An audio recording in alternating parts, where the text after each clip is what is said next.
I'm Nathan Burrow. I'm a PhD student at Purdue University. Today I'm presenting our paper CFIXX, Object Type Integrity. This is a new class of defense policies that aims at preventing ControlFlow hijacking attacks in C++ programs. So the first question is, how common are ControlFlow hijacking attacks in C++ programs? Well, the first thing to know is that C and C++ are of course ubiquitous. They are used in a lot of the web infrastructure from browsers such as Chrome and Firefox, and servers such as Apache, and these languages are fundamentally insecure. They do not provide either memory or type safety. So as a result of this, there were 14,000 plus code execution CVEs in 2017 alone. So we contend that ControlFlow hijacking is a real and pressing problem that allows attackers to control your systems, either exfiltrating data such as your private keys or other proprietary information, or even installing malware and using your systems as part of a botnet, etc. So in a little more detail, why is C++ vulnerable to ControlFlow hijacking attacks? Well, the modern form of ControlFlow hijacking attacks target indirect ControlFlow transfers. By indirect ControlFlow transfers, we mean those ControlFlow transfers that have their targets determined at runtime. So there are sort of two classes of these. There are backwards edges, or returns. These are fundamentally symmetric. A function should return to where it was called. So these are sort of an orthogonal problem that we don't really consider. We're more focused on forward edges, or indirect calls, where you don't have this nice symmetric relationship. However, in C++ for virtual calls, what you do have are strict semantics at the language level, which dictate that the allocated type of the object uniquely determines what virtual call should be called for this object. At compile time, however, these virtual calls get lowered into normal indirect calls, so you lose this extra semantic information and have to rely on the object type that is stored in the memory space of the object and that is potentially controllable by an attacker. So let's look at how such an attack might work. This will be a running code example throughout, so it's worth taking just a second to understand it. There's a very simple class hierarchy. There's a class A and then a class B that extends it. These classes have one field, a car star, and then they implement a virtual function called foo that doesn't really matter what it does. The point is that there are two different implementations. There's the class A implementation and the class B implementation. Then in the main function, we create both an object of class A and class B, and then there's a dispatch function which takes statically an object of class A, which means it could either be A or anything that inherits from it, so it could be a B upcast to A, and then does dispatch on it, and we would expect that we would get the virtual function that is correct for the allocated type of the object. So what could an attacker do to mess with this scenario? Let's assume that there's an arbitrary write for an attacker. There's some sort of vulnerable function here. And so the attacker can suddenly modify our object on the heap by overwriting the virtual table pointer, which determines the type of the object. And so for instance, our object here that was allocated as a member of class A is now looking like it is a member of class B. And similarly, the attacker could do the same thing for our class B object. So now when you get to the dispatch site and try to dispatch on this object that was allocated as a member of class A, you're going to get the class B implementation of foo, and thus the attacker has performed a ControlFlow hijacking attack. There's another variant of this as introduced in the Counterfeit Object-Oriented Programming paper, or COOP, where the attacker, instead of changing the virtual table pointer to an existing Vtable or type in the class hierarchy, introduces an entirely synthetic object. So here the object gets overwritten, and the virtual table pointer points to a Vtable of the attacker's choice. So in this case, I've just put in a system call, and here the attacker would pop a shell by calling system bin bash. Okay, so how can we prevent these attacks? They've been around for a while. The current state-of-the-art defense is ControlFlow Integrity. There have been tons of papers on this over the past 10 years. I'll assume many of you are familiar with it, but give a brief overview. So how CFI works is it statically builds up a version of the ControlFlow graph of the program.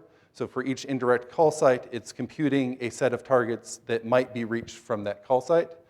Because this is relying on static analysis in most implementations, this call set is fundamentally over-approximate. And however, it does come with low overhead. So to see how this works for a call site, let's consider an example where you have an object and you're doing dynamic dispatch on this. So this becomes a double indirect through the virtual table pointer of the object and then an index into the Vtable. And potentially, absent any defense at just using the x86 semantics, this could target any executable byte in memory. With CFI policies, you dramatically limit that to a set of 2 or 3 targets. And those are turning red, although unfortunately the color doesn't seem to be working nicely with this projector. So can we do better? Can we be more precise than CFI is? And our answer is yes. And to show this, we introduce a new defense policy called object type integrity. So this is as I mentioned, new defense policy for C++. And instead of statically computing a target set for each call site, we're going to dynamically track the allocated type of each object. So that when an object reaches a call site, we're going to know with gold-plated certainty what is the allocated type of this object, so that virtual dispatch will target the correct function. So the key difference here from CFI to object type integrity is that instead of protecting call sites, we're protecting the type of the objects. I have a little illustration of this. So if you remember our A object there on the heap, and it has its type, which is pointing to its virtual table, OTI puts a lock on that type and prevents attackers from modifying it. Beyond protecting dynamic dispatch, OTI has a couple of other properties. We require every object to have a known type. So this allows us to detect the COOP-style synthetic objects. Because these have been injected by an attacker and the constructor was not called, there will not be a known type for this object, so we can disallow dynamic dispatch on them.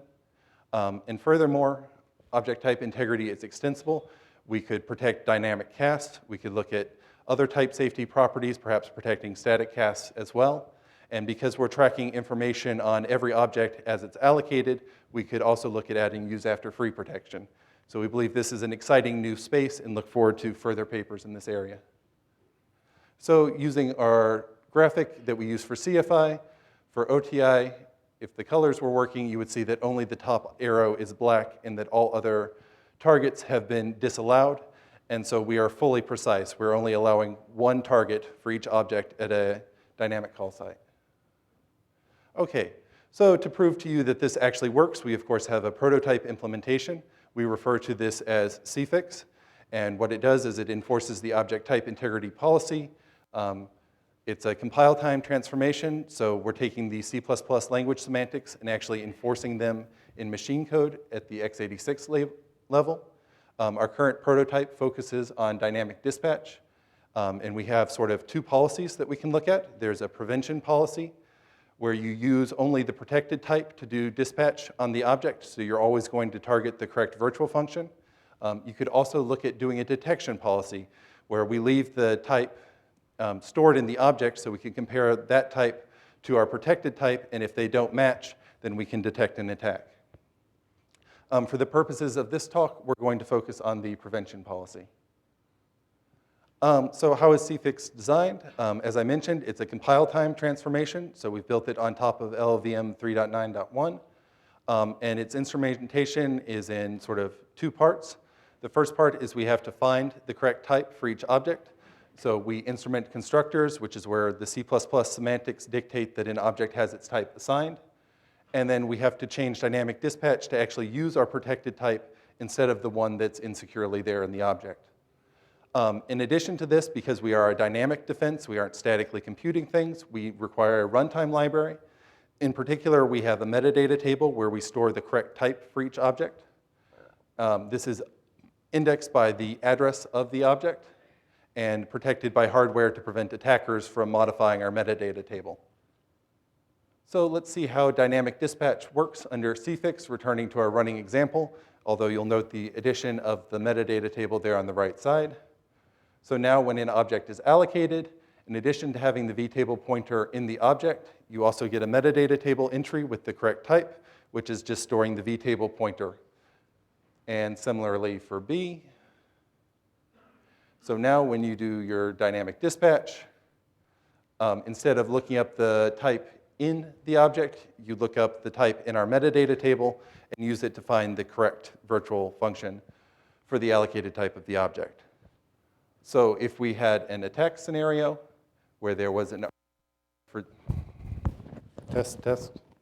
where there was an arbitrary write for the attacker, and again, the attacker overwrites the stored type in the object. Now when you do the dispatch, instead of using this corrupted type in the object, you look up the correct type in our metadata table and again target the correct virtual function. Okay, so we've talked about how we've changed dynamic dispatch. Now we need to consider how to protect our metadata table. We're assuming an attacker with arbitrary reads and arbitrary writes. So we divide the writes in the program into two categories. The first category is those CFIXX writes that we've added with our instrumentation that are privileged to actually update the metadata table. And then by far the larger class of writes are all other normal memory writes in the program. These other memory writes are only supposed to be privileged to access the memory that is not in the metadata table. So you can think of this as a bounds checking program where the non-CFIXX writes have to be in bounds for memory other than the metadata table. So there's a cool new hardware extension to the ISA, the Intel Memory Protection Extensions, which provide hardware support for doing these types of bounds checks.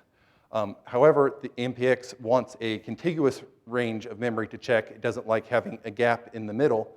So we transform the address space by rotating it such that the metadata table is on top of the transformed space, and then we perform our check on the valid range that is everything below the metadata table.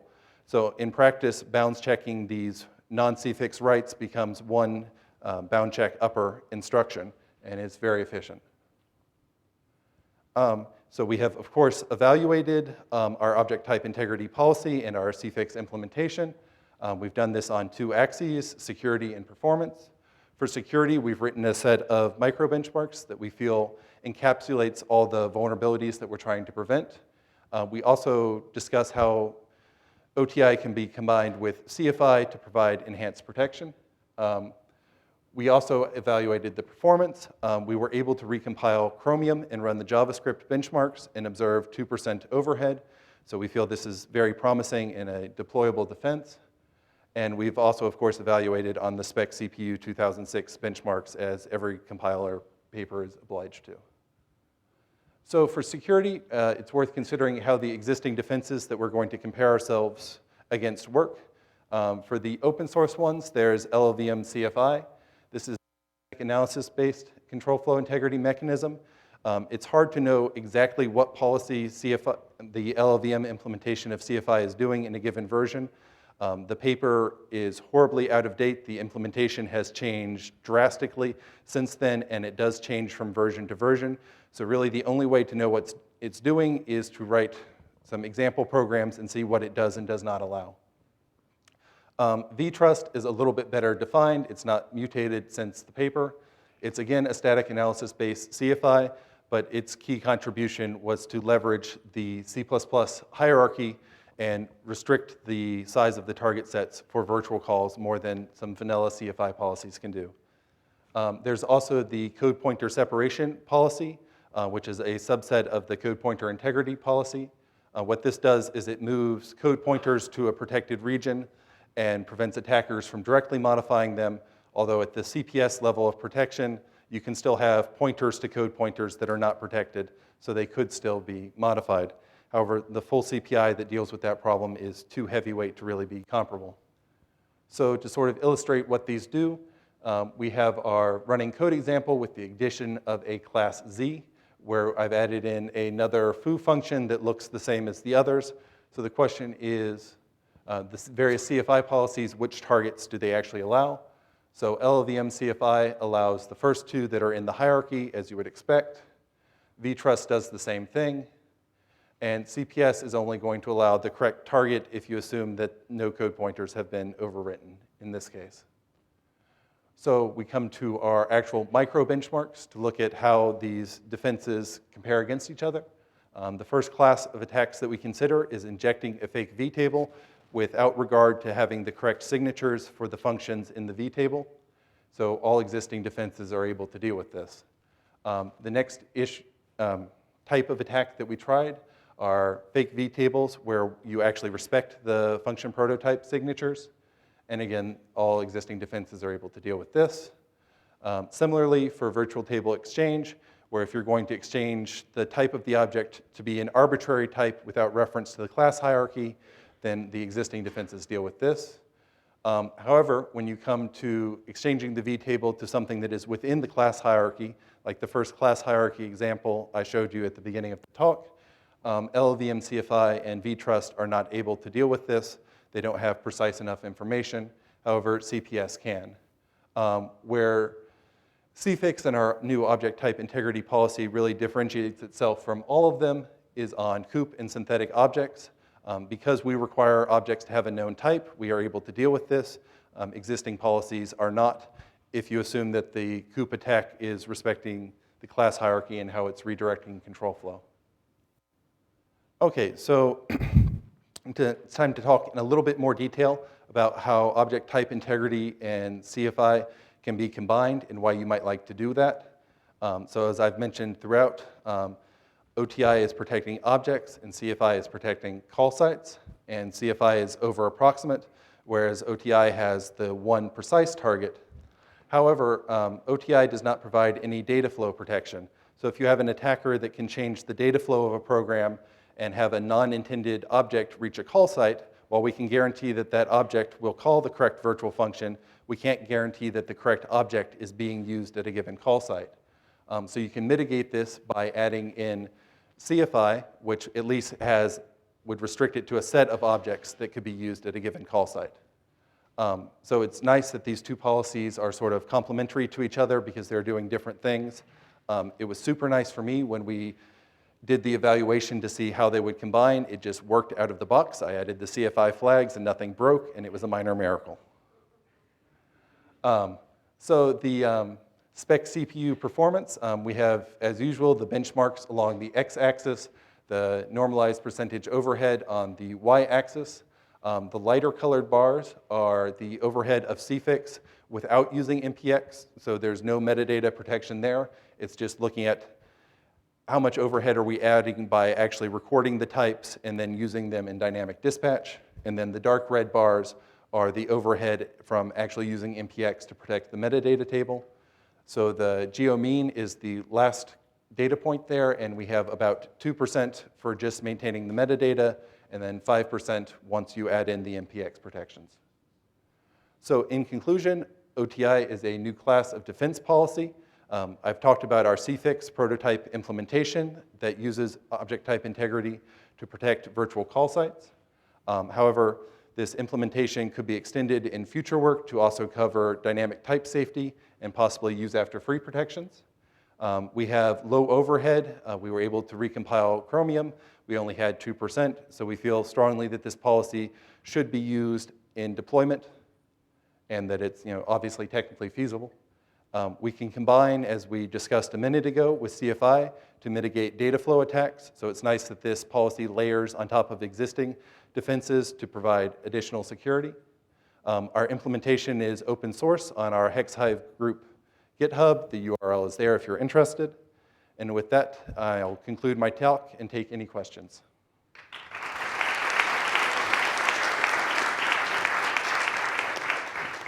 Right on time. Good job. If you have questions, please come to the microphone, please. Okay. Hi. So Alex Kemp from Qualcomm. Hey, I have a question about the performance overhead. So it's 2% of what?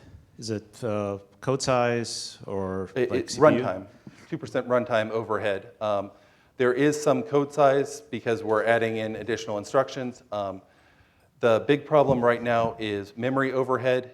We have a fairly substantial overhead there because of how we've implemented the metadata table. It's currently a 2-level page table that ends up being fairly sparse.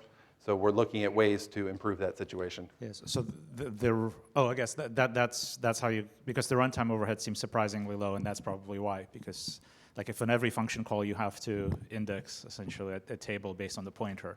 So, right, but we're only adding one load in addition. So virtual dispatch is inherently inefficient because it's double indirect. You already have to look up the function pointer in a table and then dispatch on it. So all we're doing is adding in Instead of just looking it up in the object, you now have to go load it out of our metadata table. So we're effectively just adding one extra load to an already inefficient process. True, but you get that by keeping the table very sparse, right? So, I mean sparse, right? So if you collapse the table, then it's a lot more instructions to look up the value in the table. We have some thoughts on how to avoid that, and we'll be sharing them in future work. Okay, all right, fair enough. Brandon Creighton, Veracode. Just to dive a little bit deeper, so your average 2% on Chrome, were those all JavaScript benchmarks that you were measuring? Yes, we ran Kraken, Octane, and JetStream. Okay. So given how jitted JavaScript is under Chrome, have you tried other benchmarks using in the same application, or is that just kind of Those are what you're the only focusing on? ones that we've tried, but I'd be happy to talk to you offline about further evaluation that would be interesting. Okay, cool. Thanks. All right, let's thank Nathan one more time.